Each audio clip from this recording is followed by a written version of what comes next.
오늘은 우리 요한계시록 1장 17절부터 2장 5절까지의 말씀으로 꺼진 불을 다시 보자라는 제목으로 함께 주님 주신 은혜 나누겠습니다. 한번 따라해 봅시다. 꺼진 불을 다시 보자. 여러분 1년 중에 가장 화재가 많이 발생하는 기간이 언제인지 아십니까? 바로 12월도 아니고 1월도 아니고 11월 요맘때라고 합니다. 이제 추워지기 시작하는. 그래서 한국에서 저도 초등학교 다닐 때 이맘때쯤에 이 불조심 포스터를 많이 그렸던 것 같습니다. 이런 포스터 많이 보셨죠? 혹시 기억나십니까? 꺼진 불도 다시 보자. 이게 전봇대에도 붙어 있고 그리고 학교에도 붙어 있고 저희가 실제로 그리기도 많이 했었던 것 같습니다. 꺼진 불 조심해야죠. 꺼진 불, 작은 불씨 하나가 큰 불이 될 수 있으니까요. 그죠? 그런데 오늘 설교의 제목은 꺼진 불도가 아니라 꺼진 불을 다시 보자입니다. 한국말이 참 뉘앙스 차이라는 게 있잖아요. 토씨 하나를 바꿨을 뿐인데 느낌이 다르죠. 꺼진 불도 다시 보자는 좀 부정적인 의미, 꺼진 불이 더 커지면 안 된다 이런 의미라면 오늘 제가 얘기하고 싶은 거는 긍정적인 꺼진 불을 이야기합니다. 우리에게 긍정적인 꺼진 불, 내 안에 꺼진 것 같은 불, 이 불을 어떻게 활활 타오르게 할 수 있을까? 오늘 요한계시록 말씀 통해서 우리가 그 은혜를 함께 나누기를 원합니다. 제가 한국에서 청소년, 청년 시절 보낼 때 교회에서 수련회를 가면 꼭 마지막 날 밤에 하는 행사가 하나 있었습니다. 그게 뭐냐면 바로 캠프파이어죠. 네, 막 활활 타면서 거기서 뭐 노래도 하고 같이 기도도 하고 뭐 그렇게 합니다. 미국 오기 전에 저는 캠프파이어는 수련회 때만 하는 줄 알았습니다. 근데 와 보니까 시도 때도 없이 하더라고요. 마시멜로도 구워 먹고. 지금도 기억하는 건 제가 중고등부 임원할 때 저희 임원들이 수련회 가서 캠프파이어를 준비했습니다. 제가 회장이었고 저희 임원들 몇 명이서 이거를 준비했어요. 저 임원들이 이제 스스로 이걸 준비하니까 막 널빤지하고 종이 박스들을 막 가져와서 그리고 이제 잔가지들 가져와서 막 기름을 부니까 활활 타오르는 거예요. 야 신난다 하고 캠프파이어를 하는데 저희 우리 중고등부 부장 집사님, 부장 선생님께서 커다란 통나무 몇 개를 가져오시는 거예요. 그걸 확 넣으니까 왠지 불씨가 이렇게 잦아드는 것 같은 거예요. 저희가 굉장히 불평을 했습니다. 그걸 집어넣는다고 해도 실제로 활활 타오르지도 않는데 속으로 왜 저런 걸 넣나 했습니다. 근데 그 다음날 긴 밤을 꼬박 새우고 새벽까지 불씨가 남아있던 것은 널빤지도 아니고 널빤지도 아니고 잔가지도 아니고 통나무였다는 것이죠. 널빤지나 종이박스 같은 거는 아침에 보니까 다 타버리고 제밖에 남지 않았습니다. 그때 참 배운 것입니다. 밋밋해 보여도 이 통나무 활활 타오르지 못하는 것처럼 보여도 이 통나무들이 오랫동안 타는구나. 어찌 보면 당연한 건데, 그렇죠? 여러분 영적으로 볼 때는 어떻습니까? 우리는 오래 불타는 통나무입니까? 아니면 그냥 한 번 확 불타오르고 그냥 재가 돼버리는 잔가지나 종이박스 같은 존재들입니까? 영적인 눈으로 볼 때 우리에게 영적으로 재밖에 남지 않은 것들이 얼마나 많습니까? 아마 여기 앉아 계신 분들 중에서도 왕년에 지난날에 내가 주님 앞에서 불태웠던 시절들 이제는 아련한 추억으로 생각하고 계신 분들이 있을 것입니다. 불타는 청춘, 이게 옛날 얘기가 되셨습니까? 제가 이 자리에서 지난달에 설교할 때는 가슴 뛰는 삶에 대해서 말씀 나눴었는데 오늘은 가슴 뛰는 것에서 한 발 더 나가서 불타오르는 삶에 대해서 함께 나누기를 원합니다. 여러분 불타오르는 삶 살고 싶지 않으십니까? 이제는 세계적인 보이그룹이 된 방탄소년단 여러분 아시죠? BTS. 몇 년 전에 나왔던 노래 중에 이런 노래가 있습니다. 불타오르네, Fire 이런 노래. 여러분 혹시 들어보셨는지 모르겠습니다. 뭐 워낙 유명한 이제 그룹이 됐으니까 가사 중에 이런 내용이 있습니다. 싹 다 불태워라, 바우와우와우, Hey burn it up. 전부 다 태울 것 같이, Hey turn it up. 여기 좀 스웩이 있어야 되는데 그냥 하겠습니다. 새벽이 다 갈 때까지 그냥 살아도 돼. 우린 젊기에 뭐 이런 내용이 있습니다. 물리적인 나이에 상관없이 우리 모두는 인생을 의미 있게 불태우고 싶은 마음이 있습니다. 뭐 쟤들은 젊으니까 불태울 게 남아있을지 몰라도 나는 뭐 글렀어 뭐 이렇게 혹시 생각하시는 분 있으십니까? 그냥 살기에는 너무나 실패와 고난이 많아서 이제는 그냥 좀 밋밋하더라도 그냥 큰 사고 없이 그냥 살렵니다. 내버려 두세요. 뭐 이런 생각하면서 살아가지 않습니까? 우리 상태가 어떻습니까? 저는 안타깝게도 오랫동안 신앙생활을 했지만 수많은 역경과 실패로 인해서 이제는 죄밖에 남지 않은 자신의 모습을 보고 낙담하는 그런 성도님들을 보게 됩니다. 사실 이것이 우리 전부 우리의 모습 아닙니까? 주님 저 좀 그냥 내버려 두세요. 적당히 살다 갈게요. 그냥 이렇게 살렵니다. 이런 마음으로 살아가진 않습니까? 어떻게 우리가 이런 꺼진 불에서 일어나서 영적으로 활활 타오르는 인생을 살 수 있을까? 오늘 주님께서 우리에게 그 방법을 가르쳐 주십니다. 만일 여러분이 남모르고 다 타고 이제 남은 죄만 남았다면 오늘 말씀을 통해서 꺼진 불에서 다시 일어나서 영적으로 활활 타오르시기를 주의 이름으로 축복합니다. 먼저 오늘 이 말씀은요, 예수님께서 7교회에 주신 말씀이죠. 당시 7교회에 주신 말씀이지만 오늘날 바로 우리에게 주신 말씀입니다. 왜 그렇습니까?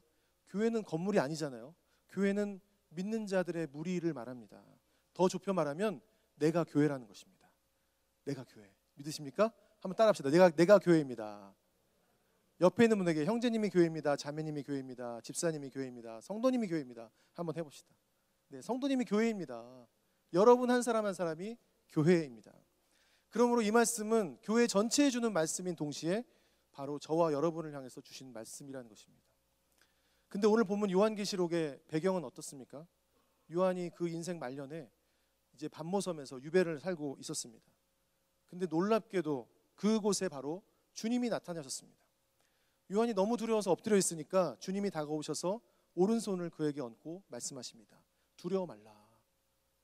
어디서 많이 들어본 말씀이죠? 두려워 말라. 성경에서 주님이 가장 많이 하신 말씀 중에 하나가 바로 이 두려워 말라입니다.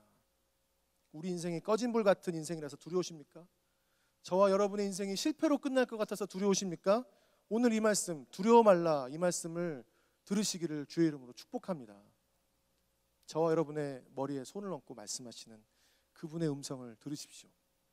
인생 살아가는 게 버거워서, 삶이 두려워서 바들바들 떨고 있는 우리들에게 주님이 말씀해주고 있습니다. 얘야 두려워 말라.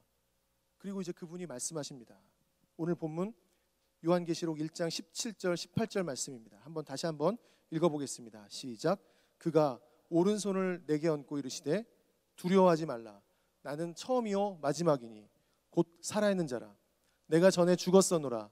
볼지어다 이제 세세토록 살아있어 사망과 음부의 열쇠를 가졌노라.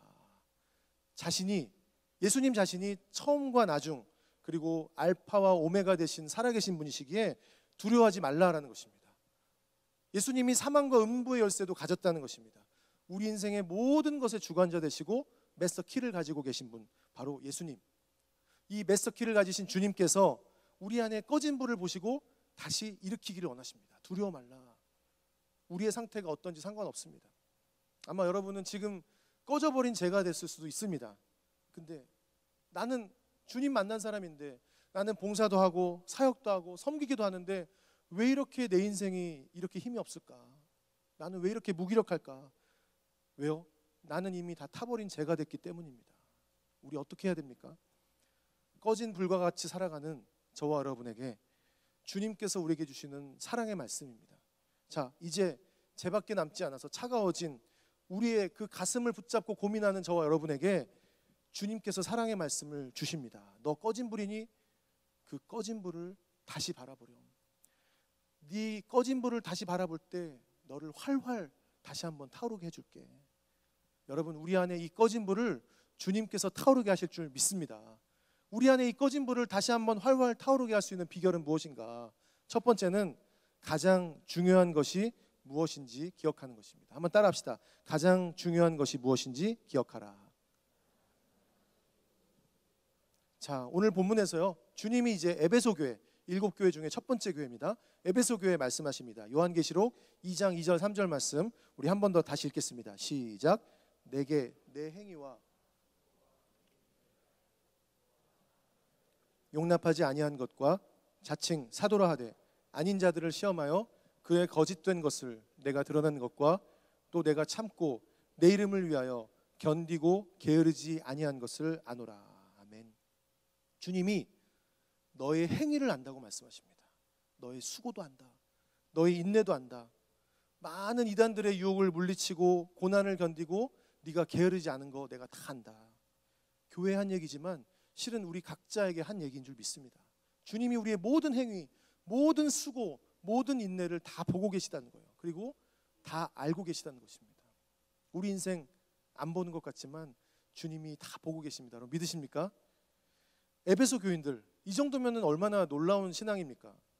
에베소 교회는요, 굉장히 훌륭한 교회였습니다. 성경적인 교리를 잘 붙잡았던 교회입니다. 열심을 품고 주를 섬겼습니다. 이 교회는 특히 거짓 선지자들을 드러내는 어떤 영적인 분별력이 있었던 것 같습니다. 오늘 본문 지나서 계시록 2장 6절에도 이 칭찬이 또 나옵니다. 에베소 교회 안에 말씀에서 벗어난 자들이 하는 행동을 그들이 미워해서 배척했다라고 나옵니다. 그러니까 예수님이 자기도 그들이 밉다라고 동조하시면서 너희들 잘했어 칭찬하는 장면이 나옵니다. 그런데 그럼에도 불구하고 그들의 신앙은 위기 가운데 있었습니다. 왜 그랬습니까? 그 이유는 모든 게 다 훌륭했지만 가장 중요한 한 가지를 잊어버리고 있었기 때문입니다. 그 한 가지가 뭐냐면 바로 오늘 요한계시록 2장 4절에 나옵니다. 한번 같이 읽어봅시다. 시작. 그러나 너를 책망할 것이 있나니 너의 처음 사랑을 버렸느니라. 이게 도대체 무슨 말씀이죠? 여러분, 이 에베소 교인들이 주님을 배신했다는 얘기입니까? 아니요. 주님이 하신 칭찬들을 앞에 보십시오. 분명히 구원받았고 또 말씀을 공부하고 교리를 확실히 붙들고 있던 사람들이었습니다. 그런데 첫사랑을 버렸다. 이게 무슨 뜻입니까? 바로 제가 처음에 설명했던 것처럼 열심히 신앙생활을 하긴 하는데 꺼진 불이었다라는 것입니다. 다시 말해서 불이 다 타고 재만 남아있다는 것이죠. 여전히 불이 조금 남아있긴 하지만 불이 다 꺼진 것 같은, 다 타버린 재 같은 모습이었다는 것입니다. 이 정도 칭찬받을 만한 신앙이면 막 주를 향한 사랑이 활활 타올라야 되는데 나름대로 열심히 순종하고 봉사도 하는데 섬기는데 자기도 모르게 그 일들 속에 묻혀서 가장 중요한 거, 주님에 대한 사랑이 다 식어버린 것입니다. 그래서 행위만 남은 상태를 이야기하는 것입니다. 여러분, 이 에베소 교회가요, 사랑이 없는 교회가 아닙니다. 우리 오늘 본문에서 처음 사랑이 없다고 막 주님이 책망하시니까 아니 이 교회는 피도 눈물도 없는가 보다. 이 교회는 그냥 서로 판단하고 정죄하고 그냥 뭐 진리만 따지는 뭐 그런 교회인가 보다. 이렇게 생각할 수 있습니다. 아닙니다, 여러분. 에베소 교회 어디서 많이 들어본 것 같지 않습니까? 네, 우리가 요즘 오후에 토라 아카데미 시간에 배우는 에베소서 맞습니다. 자, 사도 바울이 에베소 교회에 쓴 편지가 바로 에베소서거든요. 그렇죠? 에베소서, 사도 바울이 쓴 에베소서 1장 15절에 보면 그 에베소 교회에 대해서 얘기합니다. 모든 성도를 향한 사랑을 가지고 있었다라고 바울이 칭찬합니다. 사랑이 없는 교회가 아니었다는 거죠. 자, 그런데 주님께서 오늘 본문에서 정확하게 에베소 교회에 책망받을 것을 지적하신다는 거예요. 니네가 서로 사랑이 많을지는 모르지만, 즉 인본주의적으로 인간이 하는 사랑은 많을지 모르지만 니네는 나를 향한 처음 사랑을 버렸다라는 것입니다. 만약에 너희가 서로 사랑하는 것이 주님을 향한 그 사랑에 기반을 두지 않는다면 너네가 하는 그 사랑은 다 가짜라는 것입니다.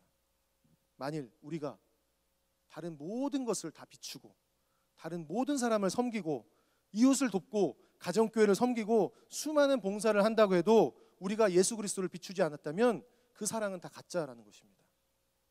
여러분, 이럴 수 있어요. 열심히 사역할 수 있습니다. 열심히 사랑하고 열심히 서로 돕습니다. 열심히 기도합니다.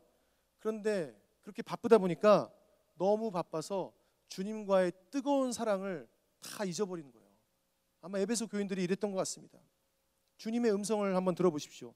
네가 처음 사랑을 버렸느니라. 자, 이게 가장 중요한데 가장 중요한 처음 사랑을 잃어버렸다는 것입니다. 여러분 어떻습니까? 여러분 가장 중요한 것을 기억하시기를 주의 이름으로 축복합니다. 내 안에 꺼진 불을 다시 일으키기 위해서는 내 안에서 가장 중요한 것이 무엇인가를 기억해야 될 줄 믿습니다. 그래서 주님께서 이 본문에 이어서 이제 처방을 내리십니다. 요한계시록 2장 5절 말씀이에요. 다시 한번 읽어보겠습니다. 자, 2장 5절. 자, 읽습니다. 시작. 그러므로 어디서 떨어졌는지를 생각하고 회개하여 만일 그리하지 아니하고 회개하지 아니하면 내가 내게 가서 내 촛대를 그 자리에서 옮기리라. 아멘. 가장 중요한 것을 기억한 후에 우리가 해야 될 일은 생각하고 회개하라는 것입니다. 그리고 처음 행위를 가져라. 네가 정말 중요한 걸 잊어버렸구나. 열심히 섬기고 열심히 사랑하는데 네가 중요한 게 뭔지를 기억해야 돼. 생각하고 회개하고 처음 행위를 가져. 이렇게 말씀하신 것입니다. 자, 가장 중요한 것이 뭔지를 깨닫는 우리가 우리 안에 꺼진 불을 활활 타오르게 할 수 있는 비결, 주님이 이미 말씀하셨습니다. 자, 두 번째는요, 한번 따라해 봅시다. 생각하고 회개하라. 네, 그렇습니다. 우리는, 구원받은 우리는요, 당연히 우리 일생을 활활 타오르며 살아야 됩니다. 그냥 뭐 대충 살면 안 됩니까? 라고 반문할 수 있습니다. 우리가 뭐 종교 생활을 하거나 수양을 쌓는 거라면 그럴 수도 있겠죠. 하지만 우리는 그렇게 사는 사람들이 아닙니다.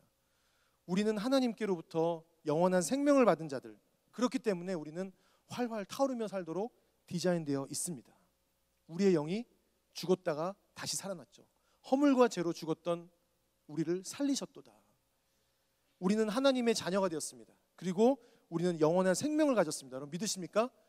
예수 그리스도, 죽은 자 가운데서 살리신 그분의 영이 우리 안에 이미 살아서 일하고 있다는 것입니다.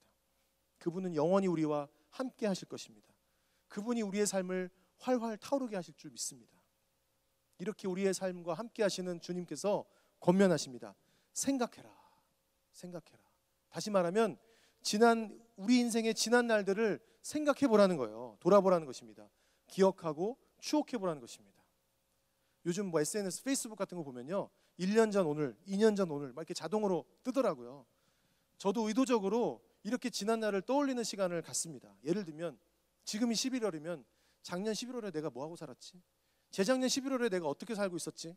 그 전 11월에 뭐 하고 살았는지 의도적으로 생각하는 것입니다. 오늘 성경은 근데 뭐를 생각하라고 하냐면 그냥 생각하는 게 아니라 네가 어디서 떨어졌는지를 생각하라라는 것입니다. 우리가 평생 타올라야 되는데 만약에 지금 우리의 삶에서 불이 다 꺼져서 재가 된 데는 이유가 있다는 거예요. 어디서 떨어졌는지 생각해라. 자, 그걸 살펴보고 그 이유를 찾아내라고 오늘 본문은 말씀하고 있습니다. 무엇이 저와 여러분의 삶을 그렇게 떨어지게 만들었을까? 무엇이 저와 여러분의 삶을 하나님의 임재로 활활 타오르는 것을 방해하게 만들었을까? 무엇이 저와 여러분을 하여금 생명의 떡이신 주님으로부터 우리를 멀어지게 만들었을까? 자, 먹고 살기 바빠서요? 우리의 1년 전, 우리의 5년 전, 아니 여러분의 10년 전은 어땠습니까? 혹시 세상에 너무 집착해서 그런 것은 아닌가? 주일 예배는 이렇게 들었지만 세상에 나가보니까 세상의 물결이 너무 거세서 자신도 모르게 그냥 세상의 강물에 떠내려가는 것은 아닙니까? 혹시 수많은 염려, 근심, 걱정에 파묻혀서 이제 그 어디서 떨어지는지도 모른 채 그렇게 살아가고 있는 것은 아닙니까? 제가 한국에서 사역할 때 한국의 사역자들과 함께 그 경기도 가평에 모세골이라는 공동체를 방문한 적이 있습니다. 모세골은 모든 것이 새로워지는 골짜기라는 뜻이거든요. 그 모세골을 운영하시는 분이 한국의 그 큰 서울 영락교회를 담임하시던 그 이명수 목사님이시거든요. 뭐 장로교 통합 쪽에서는 굉장히 대표적인 목사님이십니다. 이분이 은퇴하시고 가평의 시골에 이 장소를 세우셨습니다. 굉장히 하나님과 친밀함의 영성을 추구하는 곳입니다. 거기 가면 뭐 하냐면 낮에는 일을 합니다. 육체 노동을 해요. 뭐 밭을 가꾸고, 그리고 식사를 새끼를 먹긴 하는데 아주 소식을 해요. 뭐 감자, 뭐 야채 뭐 이런 거 주시더라고요. 굉장히 3박 4일 동안 좀 힘들었습니다. 그리고 나서 또 매일 저녁마다 채플에서 예배를 드리고 또 그분이 말씀을 나누고 함께 기도를 합니다.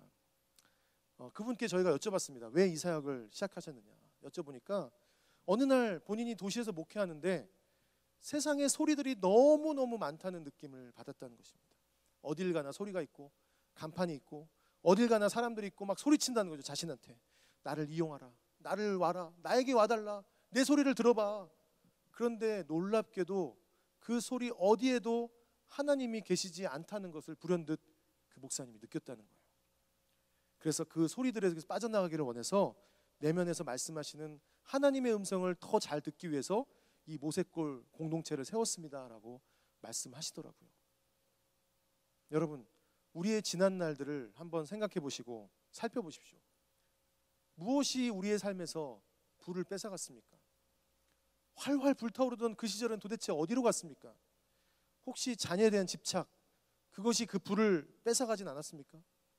혹시 더 많은 재물에 대한 욕심이 그 불을 뺏어가진 않았습니까? 열심히는 사는데 내가 예수님 빠진 삶, 예수님이 빠진 사역들을 막 하고 있지는 않습니까? 그것이 무엇인가 너희가 돌아보고 생각하라라고 주님은 말씀하고 있다는 것입니다. 자, 생각한 다음에 뭐라고요? 생각하고 회개하여라고 지금 5절에 나옵니다. 회개하여. 여러분 회개가 무슨 뜻입니까?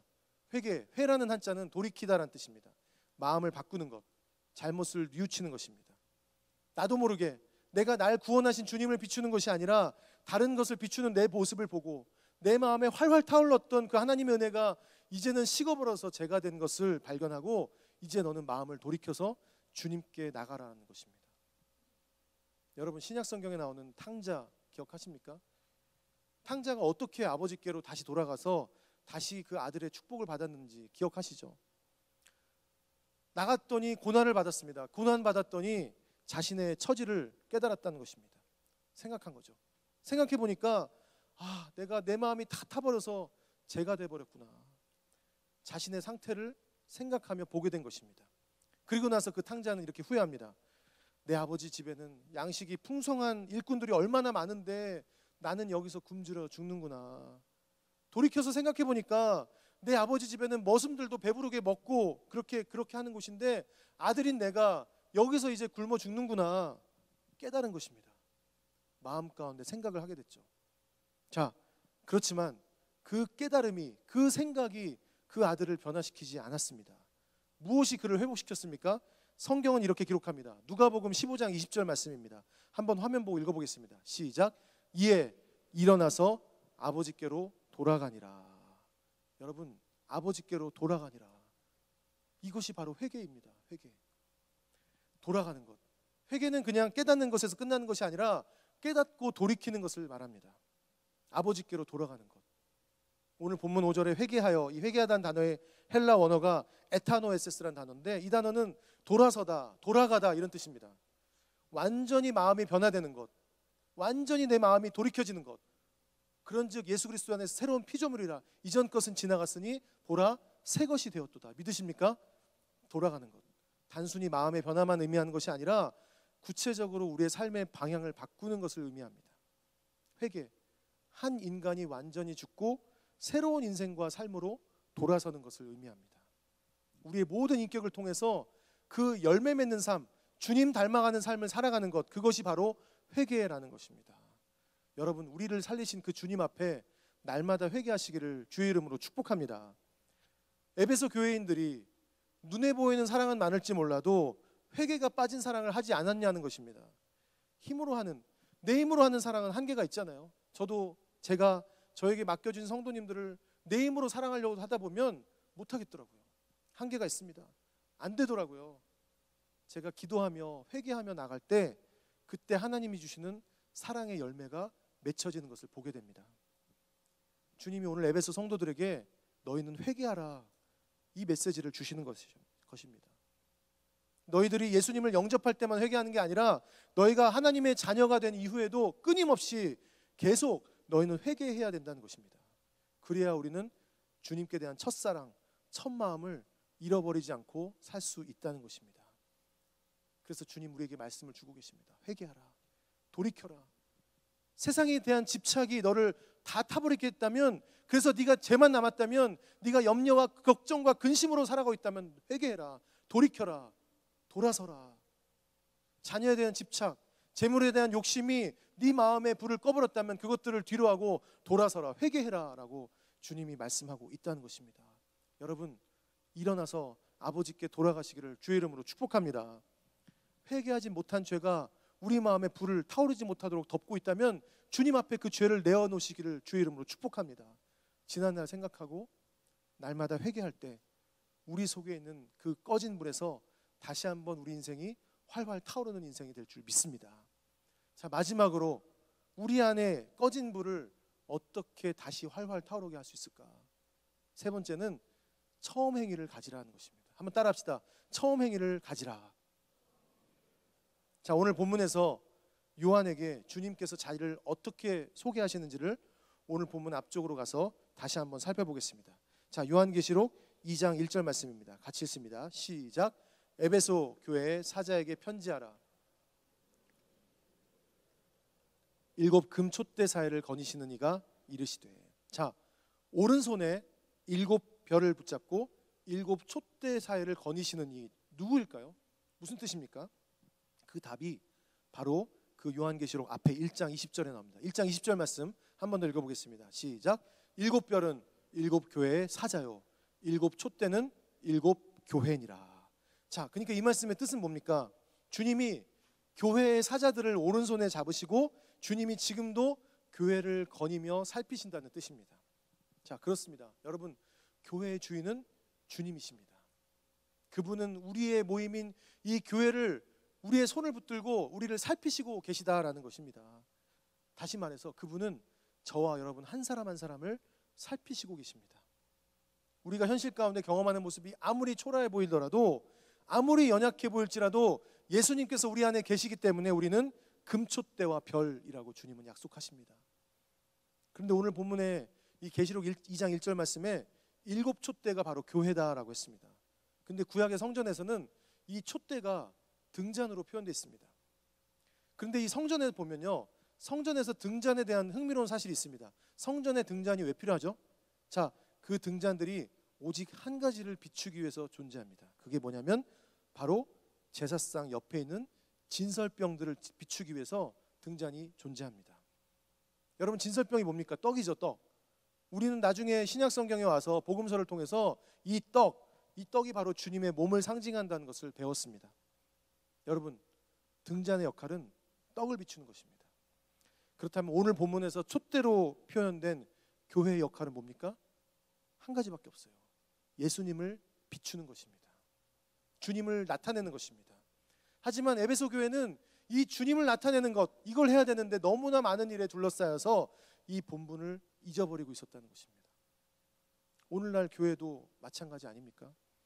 교회 안에, 우리 안에 활활 타오르던 불이 꺼져가는 것은 아이러니하게도 우리가 너무나 많은 신앙의 활동을 하다가 찾아오는 것 같습니다. 오늘날의 교회들 너무 비출 게 많습니다. 예수님만 비춰야 되는데 너무 비출 게 많습니다. 그러한 교회를 위해서 일하는 성도들 얼마나 할 일이 많습니까? 봉사를 많이 하고 섬김을 많이 합니다. 물론 이거 칭찬받아 마땅합니다. 하지만 그 섬김이 때로는 우리를 본질에서 멀어지게 한다면 여러분 어떡하시겠습니까? 모든 교회의 봉사와 섬김은 무엇을 위해서 합니까? 바로 무엇을 비추기 위해서 합니까? 예수 그리스도를 비추기 위해서 존재합니다. 교회가 우리 한 사람 한 사람이라면, 다시 말해서 우리가 하는 모든 성경 공부, 모든 훈련, 모든 봉사, 모든 목적이 하나 있습니다. 뭡니까? 그것은 바로 예수 그리스도를 비추기 위함입니다. 하나님의 임재를 드러내기 위함입니다. 여러분, 이제 한번 질문해 보십시오.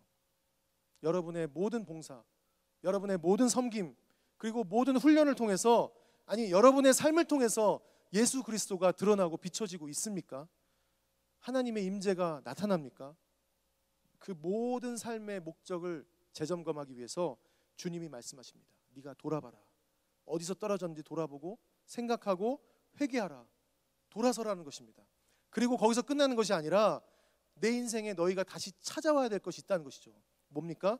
오늘 본문 계시록 2장 5절 말씀을 다시 한번 읽어보겠습니다. 시작. 그러므로 어디서 떨어졌는지를 생각하고 회개하여 처음 행위를 가지라. 회개하지 아니하면 내가 내게 가서 내 촛대를 그 자리에서 옮기리라. 아멘. 자, 생각하고 회개하라. 우리 여기까지는 함께 봤죠. 근데 처음 행위를 가지라, 이건 무슨 말입니까? 다시 말하면 처음 행위로 돌아가서 네가 그렇게 하라는 것입니다. 이제 생각하고 돌이켰으면 당장 right now, 지금 그 일을 하라는 것이에요. 예수님 처음 만났을 때, 여러분 예수님 처음 믿었을 때 그 시절로 한번 돌아가 보십시오. 예수님에 대해서 막 생각만 해도 가슴이 벅차오르던 때가 여러분 있지 않습니까? 예수님에 대해서 막 말하니까 내가 막 열심히 솟구치고 기쁨이 솟구치던 때가 있지 않습니까? 기도가 어떻게 하는지도 모르고 기도가 너무 새롭고 생소했는데 전능하신 하나님과 막 대화하다 보니까 우와, 기도가 이런 거구나, 이렇게 감격해 본 적이 여러분 있으십니까? 예전엔 몰랐는데 이야, 성경 66권이 이렇게 통찰이 많고 이 정말 말씀이 꿀송이 같구나. 여러분 이런 경험 해보신 적 있지 않으십니까? 정말 다른 사람들에게 예수님을 나누고 전하는 것이 내 인생의 정말 일주일 스케줄 중에 가장 중요한 스케줄 된 적이 있지 않으십니까? 정말 경건의 시간, 큐티 시간을 할 때 늘 한결같이 풍성하고 깊고 은혜 받았을 때가 있지 않으셨습니까? 그 모든 것이 지금 어떻게 됐습니까? 그걸 돌아보고 네가 다시 처음 행위를 하라라는 것입니다. 저에게도 돌아보니까요, 말씀이 막 꿀송이처럼 단 적이 있었더라고요. 제가 고등학교 올라갈 때 예수님 만났는데 그때 정말 그랬던 것 같아요. 저희 교회는 이렇게 어른들하고 함께 예배를 드리고 나서 또 학생들이 학생 예배를 따로 드렸거든요. 예배를 2번 드리는데 너무너무, 그때는 뭐 어른들 예배 들어서 무슨 얘기인지도 몰랐을 텐데 말씀이 꿀송이처럼 달구나, 말씀이 이렇게 놀라운 은혜가 있구나, 학교 가서 아침에 큐티하고 나니까 말씀이 이렇게 좋구나. 지금 생각하면 그 어린 나이인데 교회 가는 게 그렇게 설레이고 그리고 좋았던 것 같습니다. 제가 2003년에 한국에서 처음 이제 신학대학원을 입학했을 때가 기억납니다. 일반대를 다니다가 신학대학원에 가니까 야, 날마다 수업 시간에 들어가니까 말씀 공부를 할 수 있다는 게 이렇게 감격스럽구나. 수업하기 전에 교수님이 기도하고 시작하는 게 너무너무 감격스럽구나. 그 입학하고 나서 한 3월은 그냥 수업 시간에 들어가면 막 눈물을 흘렸던 것 같아요. 그 처음 행위, 그 처음 마음으로 돌아가라라는 것입니다. 여러분 명심하십시오. 우리 안에 있는 꺼진 불을 타오르게 할 수 있는 것은 이 땅에 누군가에게 있지 않습니다. 우리는 그때로 돌아가 보려고 막 사람을 찾아보기도 하고 환경을 찾아서 막 가보기도 합니다. 하지만 그러지 마십시오. 오직 저와 여러분을 구원하신 그 꺼진 불 안에 여전히 계신 예수 그리스도, 그분만이 저와 여러분을 다시 타오르게 하실 줄 믿습니다. 여러분을 타오르게 하는 것은 그 어떤 열심도 아니고, 예전에 열정을 회복하고자 더 열심을 냈는데 오히려 더 메말라가는 경험 해보지 않으셨습니까? 우리 안에 꺼진 불을 다시 살리는 것은 더 큰 헌신도 아니고요, 더 큰 결심도 아닙니다. 더 큰 결단도 아닙니다. 우리의 행위와 선행으로 우리의 영혼은 절대로 살아나지 않습니다. 죽었던 우리를 살리시는 것은 바로 주님의 십자가 은혜인 줄 믿습니다. 우리가 그분을 바라볼 때 이 처음 행위가 자연스럽게 따라오게 된다는 것이죠. 그렇기 때문에 우리의 사명은 단 하나입니다. 이 땅의 교회의 사명은 단 하나예요. 등잔이 진설병을 비추는 것처럼 이제는 내가, 교회가 예수님을 드러내는 것, 예수님을 나타내는 것입니다. 여러분 인생 가운데 예수님을 비추시기를 주의 이름으로 축복합니다. 저도 간절히 기도합니다. 주님, 정말 제 삶에서 그분만 나타나게 해주십시오. 혹시나 제가 사역하다가 하나님이 막 은혜를 부어주실 때 그것을 제 것으로 취할까 봐 저는 두렵습니다. 혹시나 이것이 내 것이 될까, 혹시나 내가 한 것처럼 될까 봐.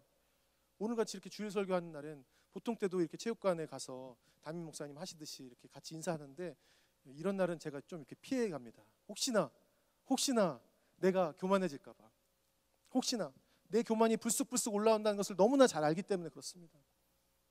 제가 어머니 기도회 4년째 하고 있는데 거기 오신 분들은 막 눈빛이 막 저를 잡아먹을 것 같이 막 이렇게 앉아 계시거든요.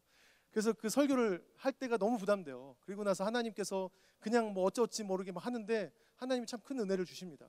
그리고 나서 저는 늘 고민합니다. 그 청소년 예배실에서 빠져나갈 때 이제 로비에서 막 이제 어머니들이 막 교제를 하고 계시거든요. 집에 안 가시고. 어떻게 하면 저분들을 피해서 내가 사무실까지 잘 들어갈 수 있을까? 아니, 저분들을 만나면 내가 혹시나 교만해질까 봐 한마디라도 해야 되는데, 예, 정말 마지못해 나와서 이제 한마디씩 하거든요. 될 수 있는 한 짧게 하고 갑니다. 그리고 밥 먹으러 가자고 해도 안 갑니다. 네, 부끄럽기도 하지만 제 안에 그런 마음이 불쑥불쑥 올라오는 걸 알기 때문에 그렇습니다. 여러분, 영국에서 대부흥이 일어났을 때 그 위대한 침례교 목사님이신 찰스 스펄전 목사님 아시죠? 이분이 설교를 너무 잘해서 사람들이 막 구름처럼 몰려왔다고 합니다. 그리고 그 근처에 한 분의 또 명설교가 조지 파커라는 목사님도 계셨다고 합니다. 이제 미국의 목사님들이 영국의 그 교회로 탐방을 온 거예요. 영국의 조지 파커 목사님이 심무하시는 시티 템플 교회를 방문해서 설교를 들었습니다. 사람들이 너나 없이 너무나 명설교라고 막 극찬을 했습니다. 조지 파커 목사님은 정말 명설교자야. What a beautiful preacher. What a great speaker. 막 이렇게 막 얘기를 하는 것입니다.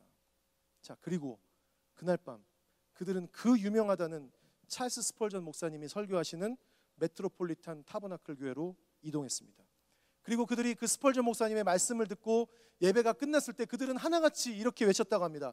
우와, 예수님은 정말 위대한 구주이셔. What a beautiful Jesus. 여러분, 어떤 차이인지 이해하시겠습니까? 저와 여러분 어떻습니까? 내가 온전히 죽고 예수님만 빛날 수 있다면 우리가 처음 행위를 가진다는 것은 이 마음으로 돌아가는 것인 줄 믿습니다.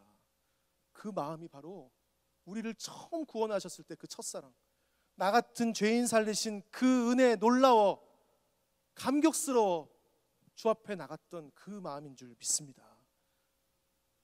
여러분의 봉사로 인해서 누가 나타납니까? 정말 훌륭한 집사님이세요 이게 아니라 정말 훌륭한 예수님이세요가 나타나시기를 주의 이름으로 축복합니다. 정말 집사님 너무 훌륭하세요. 아니요, 집사님 안에 일하시는 예수님이 너무너무 훌륭하십니다. 어떤 분 몸이 약하신 분이 와가지고 막 이렇게 힘들게 막 사역하는 거 보면 아이고, 저렇게 몸이 약한 사람도, 저렇게 아무데 쓸데없는 사람도 하나님이 사용하시다니, 우리 하나님 정말 위대하신 분이십니다. 여러분, 저와 여러분의 삶과 사역에 이런 말 들으시기를 주의 이름으로 축복합니다. 예수님 정말 대단한 분이시군요. 여러분이 혹시 목자로, 교사로, 리더로 누군가를 섬기신다면 그 섬김으로 해서 누구에게 더 가까운지를 돌아보시기를 축원합니다. 사람인지 예수님인지 돌아보십시오. 혹시 일생 동안 내가 일생 동안 그를 내 사람으로 묶으려고 하진 않았는지, 정말 그 사람이 사람에게 가까운 것이 아니라 예수님께 가까이 갈 수 있도록 인도하는지, 이것이 목자의 책임 아닙니까? 저 같은 목회자도 혹시나 예수님께 인도하지 않고 사람에게 인도할까 봐 두렵습니다. 우리 안에 혹시나 조금이라도 이런 마음이 있다면 회개하고 처음 행위를 가지시기를 주의 이름으로 축복합니다. 우리 교회는 이 촛대 등잔의 역할을 충실히 했으면 좋겠습니다. 우리가 드러나는 게 아니라 예수님만 드러나는 교회, 우리가 드러나는 게 아니라 예수님만 비치는 우리 한 사람 한 사람 성도들, 우리의 삶과 사역을 통해서 예수님만 빛나는 교회 되기를 주의 이름으로 축복합니다. 촛대 역할은 그 촛대 자체가 빛나는 것이 아니라 다름 아닌 예수 그리스도를 비추는 것인 줄 믿습니다. 우리가 처음 마음 돌아가서 주님, 내가 예수님만 비추겠습니다. 나는 죽고 예수로 살겠습니다. 그렇게 예수님을 비칠 때 우리 안에 근근히 남아있던 꺼진 불이 다시 한번 일어나서 활활 타오르는 역사가 나타날 줄 믿습니다. 저와 여러분이 그 첫사랑, 첫 마음을 회복하시기를 주의 이름으로 축복합니다.